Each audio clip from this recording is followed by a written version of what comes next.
Welcome to Acton Line, the podcast of the Acton Institute for the Study of Religion and Liberty. I'm Caroline Roberts, producer and host.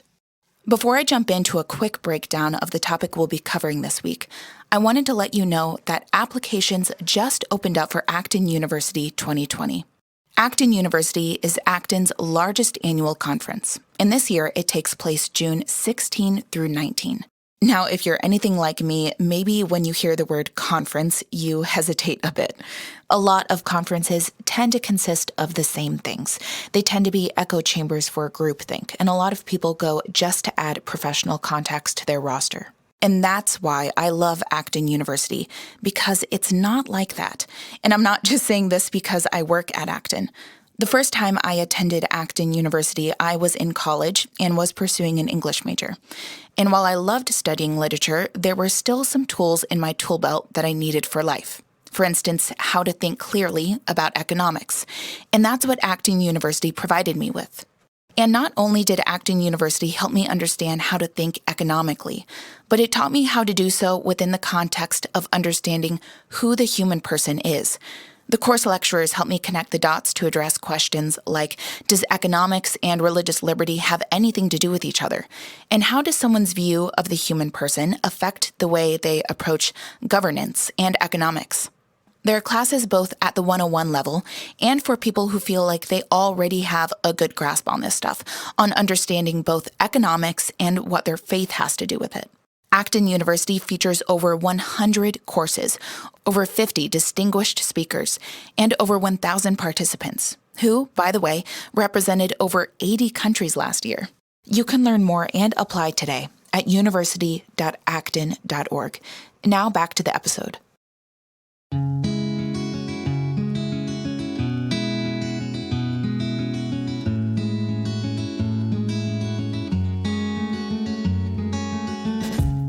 Last Wednesday, February 5th, Pope Francis spoke to a crowd that had gathered together for a seminar on new forms of solidarity, which was an event organized by the Pontifical Academy of Social Sciences. During his speech, the Pope addressed the economy, human nature, and taxes, and he also called for wealth redistribution in order to alleviate poverty. The world is rich, and yet the poor increase around us, he said. Quote, if extreme poverty exists in the midst of wealth, it is because we have allowed the gap to widen to become the largest in history, unquote. The Pope says this is a fact, that the poor have only grown poorer while the rich continue to get richer. But is this really true? And what is the best way to alleviate poverty? Acton's president and co-founder, Reverend Robert Sirico, comes on to the podcast to help answer these questions.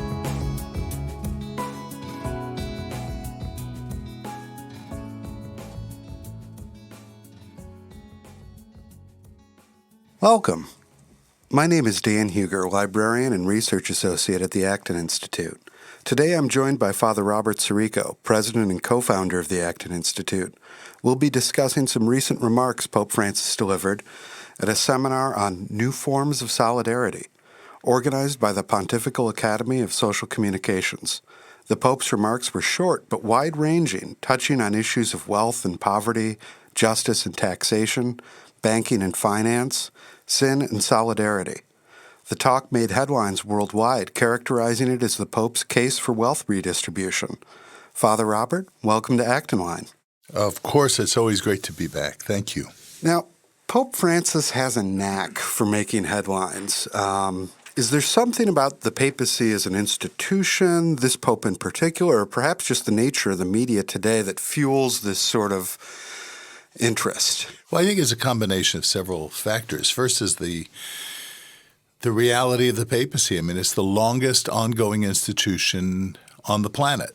And so naturally that institution will have accumulated experience from various ages, and it has a venerable tradition and a very rich intellectual and cultural history. So of course, when the Pope speaks, there's going to be some attention paid to that. I think when you combine that to this particular personality, that is Francis, Jorge Bergoglio from Argentina, and the way he speaks, they say in Italian, a braccio, off the cuff, right from the arm, so to speak, you're going to get I mean, they're certainly going to pay a lot of attention just because he's there in the middle of a conference, which is itself begging for attention, not the least of which because of who is participating. I find it very curious that Jeffrey Sachs, no friend of Catholic moral teaching on marriage or life or child rearing and things like this, why he constantly has been, and I think it has to do with who is the provost of the chancellor of the Pontifical Academy of Science and Social Science, Marcel Sanchez, who is himself an Argentinian. And I have to say, not a cautious speaker. Yeah. He's the one who compared China, or who said that China was the exemplar of Catholic social teaching. It's really ridiculous. So you have this combination of combustibles that produce attention, of course. Yeah, and these remarks are delivered to all sorts of, there were leaders of finance and economic policy specialists, and he begins the talk in a very striking way where he says, I would like to start with a fact. The world is rich, and yet the poor are growing around us. And then later in the talk, he observes, quote, if extreme poverty exists in the midst of extreme wealth, it is because we have allowed the gap to widen, to become the largest in history, unquote. Would it be fair to describe the world as rich and the numbers of people in poverty rising? And is the gap between the rich and the poor a growing one? Well, I think we have to take these things piece by piece because they are very important contentions that need to be looked at. So let's look at the first contention here, namely that it's interesting, his wording is that the world is rich and the poor are growing around us. You know, in one sense, and this is going to strike people as somewhat direct and perhaps controversial. In a sense, it's correct to say the world is rich and the poor are growing around us. I don't see that as a negative.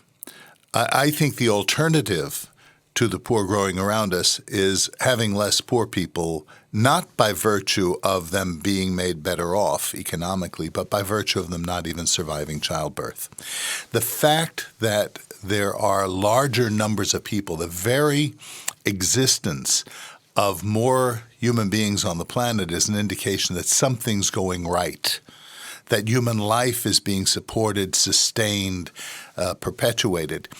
And so, yes, there are poor people, and there needs to be a remedy to that, and he says something to that effect later. But the very existence of people who would have not existed, who would have died, is itself a positive thing.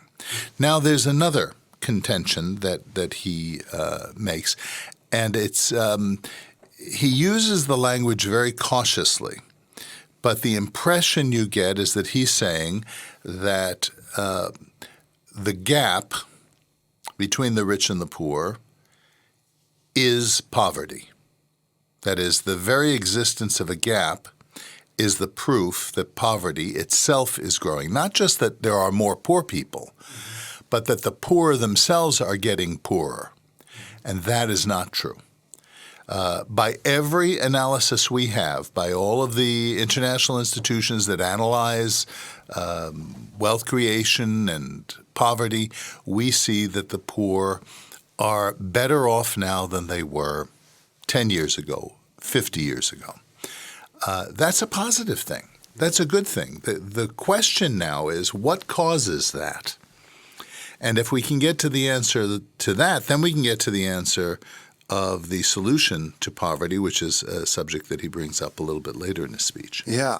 I mean, it's interesting to note, and part of this is these are things that are widely reported in the media, but as a matter of empirical fact, absolute numbers of people in poverty are declining and have been declining for generations. Because they're getting wealthier. Yep. And the other fact is at least globally. Now, part of this is with a first world experience, we've seen, marginal rises in income inequality in, let's say, the United States. But if you take the world as a whole, that gap is actually decreasing. Yes. And these are empirical questions, not doctrinal questions. Yeah, which are not doctrinal questions, and that's not, that's not the main meat of the talk. But I think that's important for setting the context. Pope Francis is obviously very concerned about the world's poor, and he warns that there's a sense that people can have of despair, and that that's not an appropriate response to this need, saying, quote, "The main message of hope I want to share with you is precisely this. These are solvable problems and not the product of a lack of resources," unquote. What do successful solutions to poverty look like, both at an individual level and as a society? Well, I mean, the most elementary logic tells us that when there is a lack of things, in order to resolve the lack of things, that's what poverty is, we need to create the conditions for the production of things, that is more wealth. And so what produces wealth? Let's be very clear, and I think you're going to come to it a little bit later, because he offers a number of public policies, or at least he identifies a number of public policies or situations whereby he says this creates the gap and it creates poverty. Mm-hmm. And he's about half right in his analysis. So if you want to go through that quotation I know you're going to cite, maybe we can take that apart piece by piece. Absolutely. The Pope calls our attention to several public policies and business practices, which he believes are rooted in what he calls the structures of sin. And he's concerned about what he calls repeated tax cuts for the wealthiest people, tax havens, corporate corruption, crony capitalism, oppressive levels of taxation on the poor, cuts in social services, unsustainable levels of public debt, and war. Are each of these indicative of the structures of sin, or are there important distinctions that need to be drawn? Well, there are obviously important distinctions that need to be drawn. I mean, it is not the same to say that corporate corruption is the same as corporations. Mm-hmm. That what corporate corruption is an abuse of the very reason for the existence of a corporation, the legal reason for it. So in this laundry list, you have several things that, in fact, are the causes of poverty, in part. The corporate corruption I've already mentioned, crony capitalism, which is not capitalism as such. Mm-hmm. It's friendships and nepotism, oppressive levels of taxation, and he says on the poor, and I agree with that. Mm-hmm. Why do excessive levels of taxation hurt the poor? Because it prevents the poor from being creative. And let's also remember that another form of taxation, if you will, that has the same effect anyway as taxation, is regulation. So this impedes the ability of the poor to sustain themselves. This also should apply to the rich, and especially to the rich, because the rich own the means of production, and the means of production are precisely what employ the poor. Not only the means of production, but also the investments. All of the investments that go into what? They don't just go into boats and houses and jewelry and all the rest of it. They go into businesses, and that's what's employing people. So the taxes on businesses have the same economic effect as the taxes on the poor. That is, they repress the creative engine of people who are working or of businesses that are functioning. So what you don't want to do is what the Pope is basically calling for in this speech, is having an increased amount of taxation on these companies that employ the poor. I would also say that unsustainable public debt That's exactly the kind of thing you don't want to have in a society. But public debt is the result of excessive public programs. And yet in the very sentence or the phrase that he uses right before that, he decries cuts in social services. Social services aren't the normative way in which people get their needs met. That's the exception. That's when there's failure in an economy. What you want to do is not offer social services. You'd rather have people who can supply for themselves, who don't have to appeal to the state and to politicians for their support. And the way you do that, again, is by minimizing the interference with the creativity of business. So this is such a mixed bag of things, and it really evidences to me confusion on the empirical level, and confusion on the level of economics. Yeah.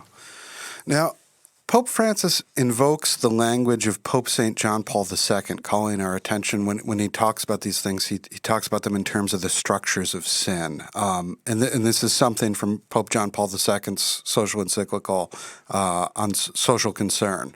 And he describes these structures as taking root whenever the common good is reduced to the good of merely one sector of life or one sphere of society. He believes the economy and finance often fall prey to this, becoming ends in themselves.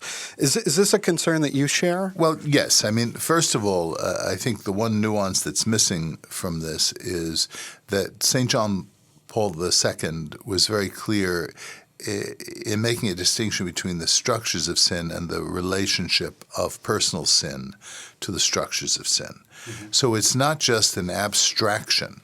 Sin has to be a personal rebellion against the law of God. So structures don't sin in that sense. Structures may perpetuate, they may be the occasion for sins, yes, but they don't sin in themselves. So it's just a theological thing that needs to be underscored. But yes, especially in the conditions of a large state that captures the interest and the friendship of businesses, that businesses find it more difficult to function without having friends in the political sphere, you have these distortions that I kind of touched on a little bit ago.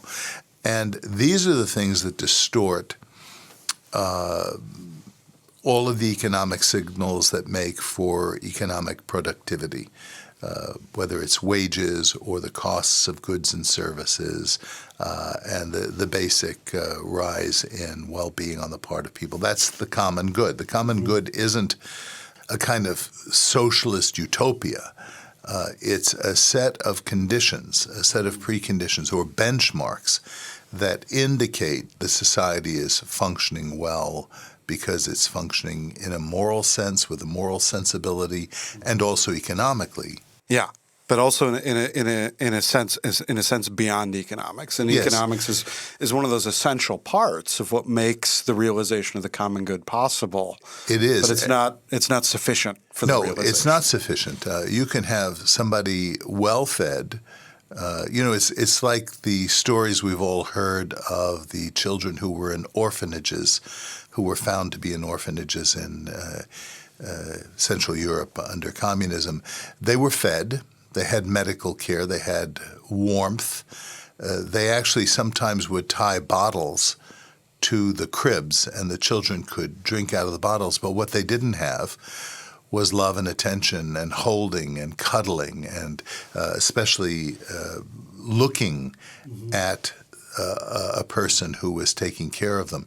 And without that personal dimension, even though they had everything physically, these children come out with great challenges throughout their lives. Their brains don't develop well. Their bonding with other people, even as they're adults, don't function well. Some of them become sociopaths. So it is true that if you think that all that's needed is the economy, then you're missing, because the economic reality is only one dimension of the total human reality. There's sometimes things that can't be purchased on a market, such as love. And some things that can't even be realized politically in other ways. Right. I mean, I think that story is very illustrative. That sort of free giving and receiving that comes from parents to children, that comes through bounds of friendship, is something that can't be realized other than us embracing our own responsibility. Exactly, and our obligations to other people who are in need. Now, Pope Francis calls us to solidarity in the face of these economic challenges we face in building a just society. What should that look like in our everyday lives, in our own vocations, in our own spheres of responsibility in the world? Well, of course, a great biblical image of solidarity I always think of is the Good Samaritan. You know, he comes upon a man who is in great need, and by his own decision, by his own sacrifice, he tends to that man's needs and ensures that what the man will need during his during his period of incapacitation would be met.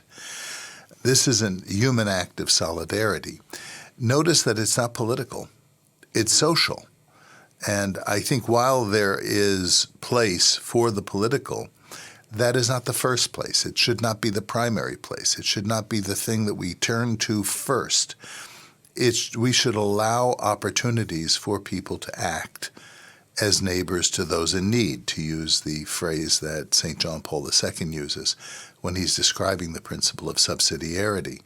And I think this is the real solidarity. It's not just expressed, and not even primarily expressed through structures, through institutions, through abstractions, much less through politics, but it's expressed on local levels where people act on behalf of other people. Now, in order to accomplish that, you need two things.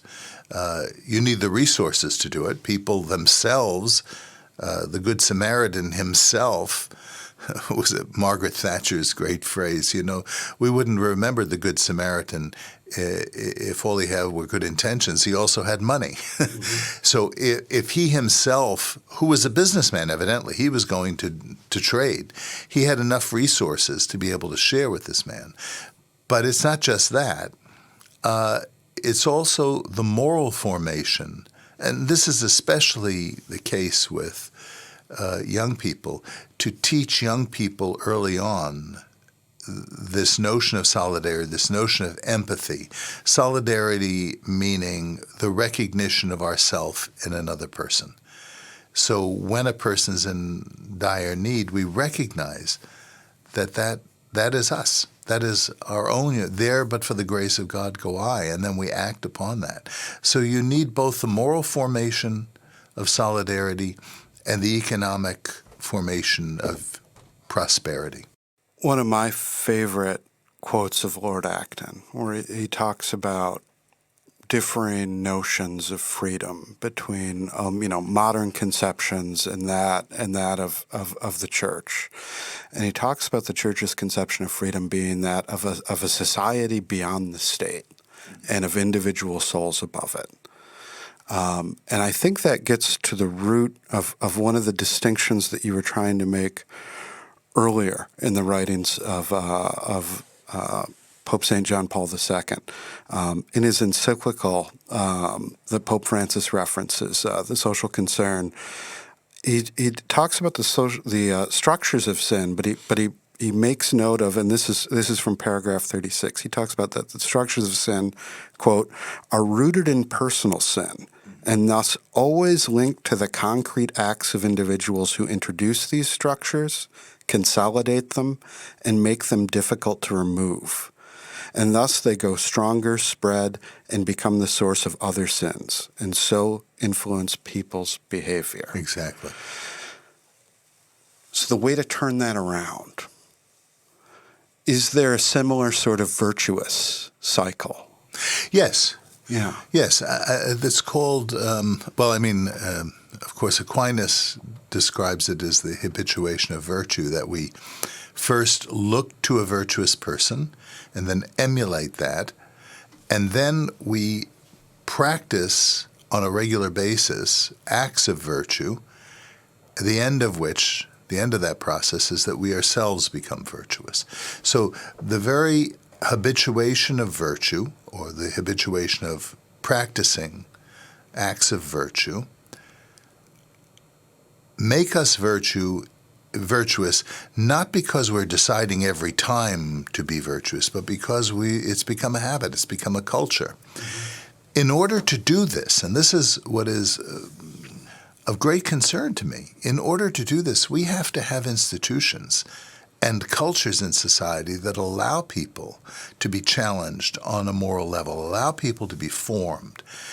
But as long as we're simultaneously advocating a more and more expansive welfare state or social assistance state, or structures that prohibit people from challenging morally other people, from acting morally, we're going to weaken that moral fabric and that moral enculturation.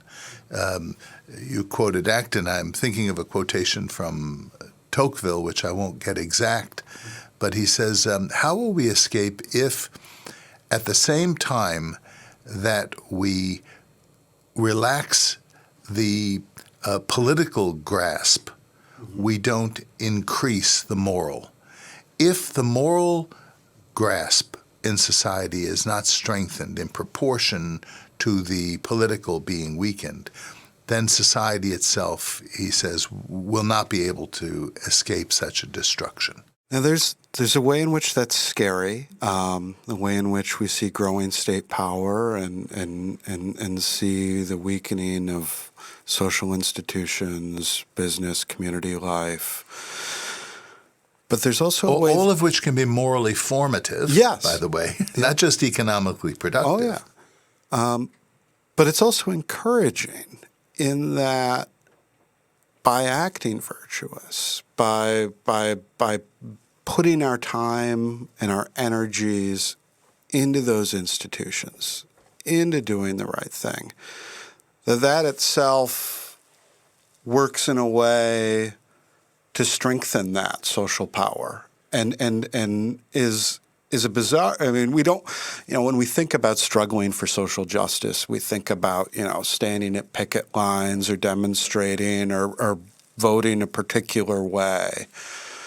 But when we do our duty in the world, when we're true to ourselves and true to our callings, we bring that reign of justice with us. Yeah. The Pope emphasizes the importance of hope, of not despairing. And here's the one element of this that I think we should just always recall, that a life of virtue, a culture of life, is potent. That Christianity destabilized the Roman Empire by virtue of Christians living their lives in front of other people, even sometimes under great persecution. Even when their property was taken, their lives were taken. The constant living of that life of virtue in front of other people eventually destabilized the Roman Empire because people saw this was a better way to live than the way they were living. That's an inspiring note to end on. Thank you so much for being with us, Father Robert. Thank you. Always great to be here.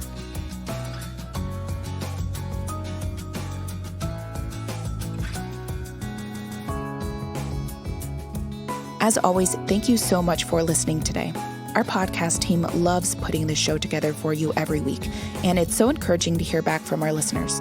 Feedback is super important to me because it lets me know what you'd like to hear more of, including the kinds of topics you're interested in most, and also how I can improve this show to make sure you're getting the most out of it. You can reach our team at actonline@acton.org, or you can call our office at 616-454-3080. And if you like our show, you know what to do. Leave us those ratings and reviews on the Apple Podcast app and subscribe. Acton Line is on YouTube, Google Play, Stitcher, or wherever you listen.